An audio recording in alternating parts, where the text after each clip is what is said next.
Good morning. How are we? Hope we are all good. Ready for 1st of Feb. Spring coming along the way at some point. Don't know the official start date, but we've definitely got pancakes this month. Red Nose Day, or is that March? It's coming anyway. We've got ours. Haven't had them for years, but now the kids are here. I hope it's a squeaky one. Need to check that with Mrs. Fruci. Anyway, more on that another day. Today we're talking about reasons why you may be feeling demotivated. And the second one here may surprise you. So it's no secret that right now is probably more of a tough time than ever, right? Like January's hard enough as it is, throw lockdowns in. And for me, I've noticed that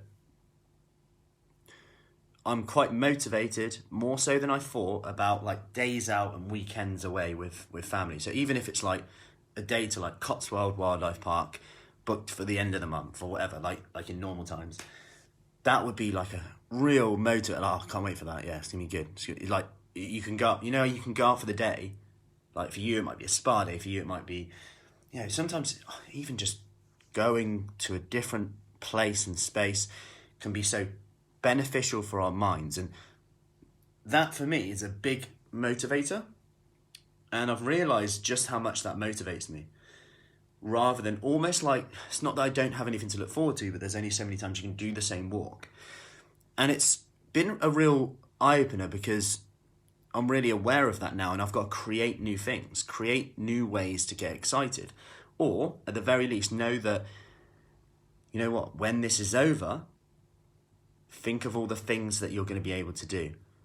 And what I don't want to do is have the regret of looking back and not making the most of the time now when it was maybe a bit quieter, maybe like in terms of time with kids, in terms of just being able to be opening the door away from seeing them all the time. Now, going back to feeling demotivated, that's just like a bit of a backstory on the situation at the moment, obviously. But a lot of people are struggling, and you might speak to people who are struggling with motivation. Maybe you're comparing yourself to what you used to do in a normal time, which is fine, but you've got to remember that your life was different then, and it's not really a fair comparison. If that was a study, although it's n=1, it'd be fair to say that your situations are totally different. So if you're doing a diet now and you were doing a diet then, and you were a study right now, it would be very flawed because your lifestyle is totally different. You probably did more steps naturally then. You probably had something to look forward to then. More to look forward to then. So you've got to consider that. Like, you've also got to consider, are you comparing yourself to someone else? And this is a really interesting thing here, because if you're comparing yourself to someone else, you're putting their best bits on a pedestal. Remember that. And a lot of these best bits might not even be real, but might be illusions that we've made up. You might see someone go, I've just done a Joe Wicks workout, just done a workout today, whatever. And, it even happens in our Kickstart program. Someone might go, I feel like I'm not as motivated as some of the other ladies who got up this morning and did a 6:30 session. There's me looking at the time going, it's not 6:30 yet, is it? But the interesting part here is that when I actually speak with them and say, you know what, actually, they might not be as motivated as you think. You might be seeing that, but they've just done it, but that took everything they've got to do it. It looks easy from the outside, but actually they were struggling yesterday, maybe with their food, maybe with work stuff, maybe with other stuff in their life. And the problem with that is we're just thinking that it's all right for them. And we go into this mode of creating an illusion that it should be like that for us, when it's not even like that for them. It's not even existing right now. We've just created that illusion in our head. Now, number 2, this might surprise you a bit more. Now, there's definitely a place for this, but the interesting part of this is that it can actually work the opposite way. So there's definitely a bit of a narrative and you see it quite a lot, to say that you should be happy the way you are. And that's great, and that works for a lot of people, and we should be less hard on ourselves, definitely. We've just got to be careful sometimes that doesn't work in a negative way. And what I mean by that is if you're feeling quite low or you're not happy with the way you are, but then someone keeps saying, you should be happy the way you are, the problem with that is, what do we do then? Do we then believe that we can't get better? Do we believe that we can't do X, Y, and Z? Do we believe that this is it? That's just the way I am now? Because if I was told now that I couldn't get better at anything I did, and I should just be happy the way I am, I would be really demotivated. Because it's just, is that it? Is that no progression? Imagine you, when you were 18, if you were told that, and you couldn't do, that was it. That was you, just, that's as much as you can do now. You should be happy the way you are. And the truth is, and people, and when I speak to ladies and they're approaching around 50 or 60 or 70, they start to get into that mode of, maybe this is it now, maybe, I won't be as fit as I was then. And of course, there's going to be more difficulty in terms of potentially injuries and joints that you've picked up along the way.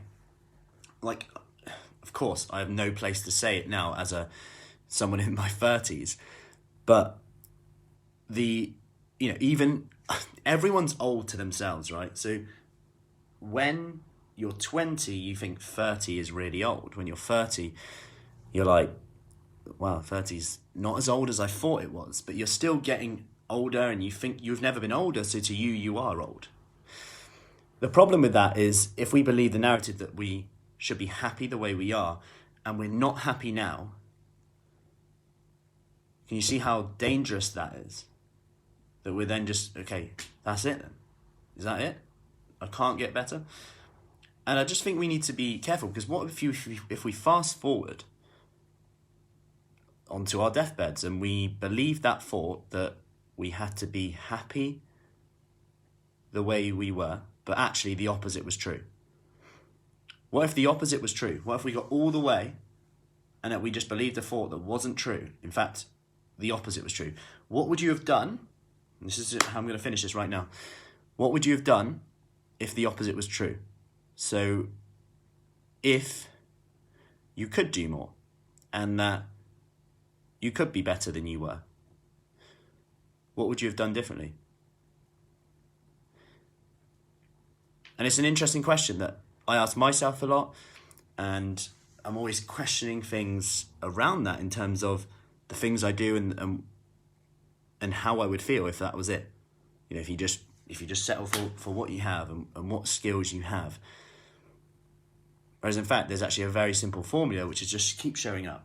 If you keep showing up every day, you literally cannot lose. Some of the ladies this week, we're doing an accountability challenge at the moment in our Kickstart, and when they've scored 0 out of 3, it's surprised some of them that they've got back on it so quickly. And it's because that accountability. We're saying that if you get 0 out of 3, that's a great thing, because you'll learn so much. When you have a quote-unquote bad day or didn't go to plan, you'll learn so much. Because if you ask the question, okay, why did that happen? You can then go, okay, it happened because of that and that. What can I do to overcome them obstacles that are going to keep coming up?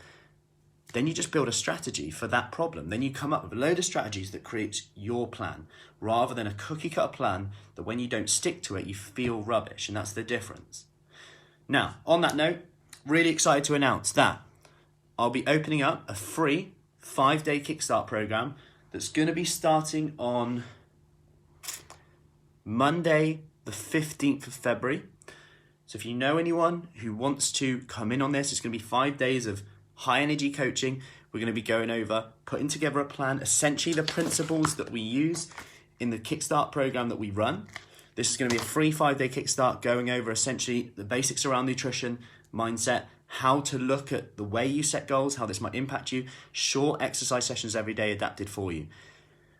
More on that tomorrow, as this has kind of been a bit of a prompted from yesterday, a lot of questions I had from different people. And I thought, yeah, it's a good time to run one, to keep people focused, keep people engaged. So more on that tomorrow. There'll be a link tomorrow put up.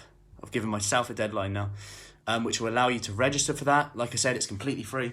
5-day Kickstart that will start on Monday, the 15th of February. So essentially 2 weeks today to build up to it. Okay, so any questions, as always, let me know. I'm off for the box and bums. That's our workout at 6:30. So just to clarify that. Anyway, have a lovely day, and any questions, let me know.